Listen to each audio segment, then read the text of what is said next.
বাংলাদেশের মানুষ কিন্তু বাংলাদেশের সশস্ত্র বাহিনীকে নিয়ে সবসময় গর্ববোধ করে।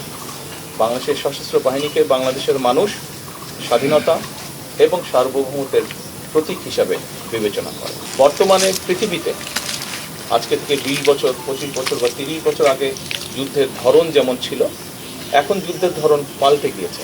আমরা চাই আমাদের যেটা লক্ষ্য, আমরা যেটা আশা করি, আমরা যেটা চিন্তা করি, সেটা হচ্ছে যে ইনশাল্লাহ ভবিষ্যতে একদিন বাংলাদেশের সেনাবাহিনীর প্রশিক্ষণ বলুন, বাংলাদেশের সেনাবাহিনীর আর্ট বলুন, বাংলাদেশ সেনাবাহিনীর এক্সপার্টিস বলুন, সব নিয়ে পৃথিবীর বিভিন্ন বড় বড় জায়গায় আলোচনা হবে। তারা গর্ব ভরে বা তারা কেউ কেউ হয়তো হিংসার দৃষ্টিতেও বাংলাদেশ সেনাবাহিনীকে কথা বলবে। আমরা সেই দিনের অপেক্ষা করছি।